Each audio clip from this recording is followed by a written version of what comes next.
Hello, everybody. My name is David Espinosa. I'm doing this stock tracker app with John Pham, and here we have the problem of the project, like what the project was about. Basically, we're creating a stock tracking app. It helps users find stocks, whichever stock they want. They can scroll through a bunch of stocks, and this app is targeted for day traders, swing traders, and people that basically invest in stocks more than anything, or just like informing themselves. And there's a user friendly app that helps the users keep an eye on the stocks they prefer by adding their favorite stocks or the stocks they want to see mostly onto a user watch list. And users can also be updated with the news related to stocks. So there's a news page also that tells you, okay, this happened and this stock went up or down or whatever. Now for our requirements, we add a welcome screen, which takes you either to the sign up or login, depending on whether you have an account or not. If you don't, then you sign up with the valid email and password that's at least 6 digits. And then after that, you go to login. Use the login the info you used to sign up, and then it takes you to the homepage. Now, as you can see in the last image, if you don't have the correct email or password, or if it's empty, it won't let you go to the homepage. So you have to input the correct information, and you have to input something. So it can't be blank. Now, for our home screen, we had four different screens: the stock data screen, the watch list, the newsfeed screen, and the settings screen. At the bottom, we have a logout button. So for our stock data screen, we have a bunch of different stocks available. We have a text field on the top, which makes us filter which stocks we want. So, for example, I typed the letter S. The stocks that have the letter S were Microsoft, Tesla, and SPY. And you can press the add button and it'll add the stock. Now, the watch list screen, which you go back to the homepage and click on watch list, is the stocks you saved. You added from the stock data screen. You can remove the stocks from the watch list screen. And so basically, there it just filters the stocks you chose. That way, you don't have to scroll through a bunch or search through a bunch of stocks. Now, the newsfeed screen basically tells you the news, what has happened lately. For example, those are a bunch of articles about anything related to stocks, basically. And you can press on any article and open it, and it'll take you to the actual article website through the URL link. And then lastly, on the settings screen, you basically have two buttons: go back to the home screen or to delete the account. The Once you delete the account, it deletes it on the user backend, and basically you can't log in with that account anymore.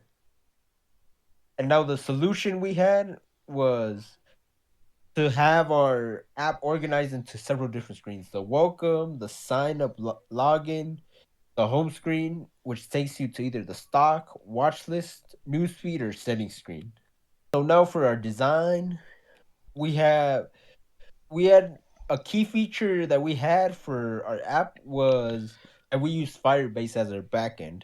So we use Firebase authentication for sign up and login. Basically, when you sign up, the email and password is stored in the backend, which we will show once we do the demo. Here's the code snippet for both the sign up and login. And the login has to match the info in the backend in the Firebase authentication. And then here we have we have illustrated that we use several different screens for our app. So basically, the four screens we had from the home screen was the stock data screen, watch list, newsfeed, and settings screen.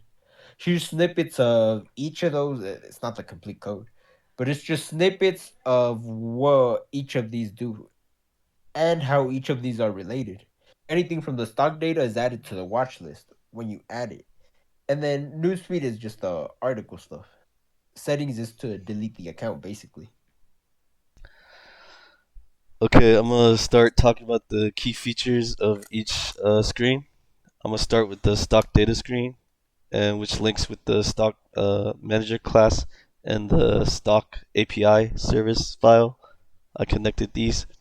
So first off, the stock data screen it's a screen that displays the stock data for multiple stocks fetched from the API. It's a stateful widget, and you'll see on the code snippet of the stock data screen, you'll see the stateful widget applications, which is loading. That's when it indicates whether the app is fetching the data. So this will check that state, and then you'll have an error message that will display during the API call, and then all this is saved in this list, and the variables all stock data, and then it'll initialize the page, and then it'll load that data into the screen. That's why it's a stateful widget.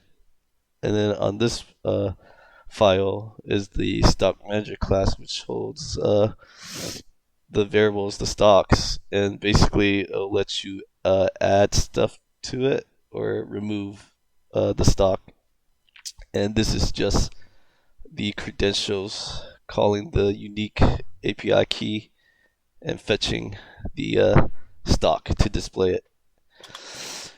Second key feature would be the watch list screen, and on this screen is also a stateful widget, and you'll see that it'll call that stock manager, which displays the added and remove stocks. So whatever's in this variable, like stock symbols that David presented, like Apple, Google, Tesla, that would be the stock symbols in there. And then it displays what you saw on the watch list screen. It displayed that text. And then you also have to the right of it, you'll have the minus icon, which removes it removes it from the list. And then you got a confirmation. The final key feature I will talk about is the newsfeed screen, which also has a separate file news API service. And on the newsfeed screen, it basically fetches and displays the financial like news articles from that API, and that API is called in this file. So you'll see that it's just a stateful widget also, because like we are accessing dynamic content, so we have to update it. And this will just call that method, and this is like similar coding to the previous. It checks the loading and it displays error message if it doesn't load. And this is the variable that holds the articles that is loaded from that API. And the user interface, so they would see the screen, the welcome screen. They'll have the login screen for the email and password, and the sign up screen. They'll sign up that information, and then once they access the home screen, they'll see the four buttons that David will demonstrate in the demo. This is our UML class diagram. This is supposed to be the flow of it. User goes to login screen or sign up screen. Then they go to that home screen, which redirects to the other four main features. Testing wise, the testing process included using Android Studio, Visual Studio Code, and Google Chrome browser. Um, Everything worked efficiently through the Android Studio emulator, so that was best. Me and David collaborated on Discord, and we talked about bugs and reports through our GitHub. These are some last notes that is good to know about our app. So the API is the FinHub IO, Basically, it's a platform that provides real time and historical financial data. So you would go to the finhub.io website. You'll hit get the free API key. It'll ask you to sign up for an account. You sign up, it generates a unique API key. One thing to know about APIs is they require routes or URLs, so API could request and send data. Another important thing to know about APIs are they require credentials like API keys for security purposes. And then on this part, you'll see the Firebase console. This is David's console where um, he set up the Firebase is used with the home screen. He authenticated the user management, the login, the logout, the user accounts. He set that up, and Firebase use Google services, and they use cloud to handle all this data. So finally, David will demonstrate our application here. Thank you. So we're in the welcome screen. You can either sign up or log in. If you don't have an account, you sign up. I I have two accounts right here, as you can see in the Firebase authentication. But I'll make another one just so you can see how it's added. So I'll just make one called David at gmail.com. And the password I'll just make it 123 123. And now when we refresh the Firebase, there we go. You can see David at gmail.com. So David at gmail.com and 123 123. So there it is. And now I'll get to the Firestore database in a minute.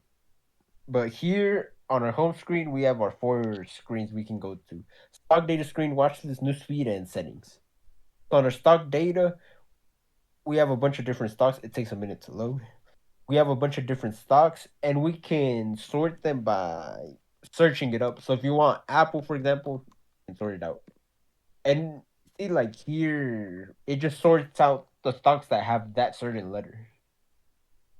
So any stock you want, you can add it to the watch list. We had Microsoft. Let's say you want to add Meta. And as you observe here on the Firestore, everything that I add from the stock data is added to the watch list and is stored on the back end here, as you can see in the Firestore. Now here in the watch list, check my emulator again. You have stored all these. If you want to eliminate any, say I'll eliminate Apple. Take a look at this Firestore. When I eliminate it, boom, it eliminates on the back end as well. So basically, the database we have is just to store the watch list, the ones the user wants to save. Now we go back and we have the newsfeed screen. Here, basically, we have a bunch of articles. The user can be updated with any article he wants. You click on any article, and if you click open, it'll take you to that URL. So it'll take you to the website. Now go back in the settings screen, and you can either go back to home screen or delete account. Okay, so delete account, you delete it, and if you check the authentication, it deleted the account. So that's we used Firebase to do the authentication and to store the database for the watch list. That's how we store our backend. Now the other accounts, as you can see, if I, this one's the one I usually use. There we go. So it's stored in the backend. That way you don't have to sign up every single time. So that's our website, and that's it.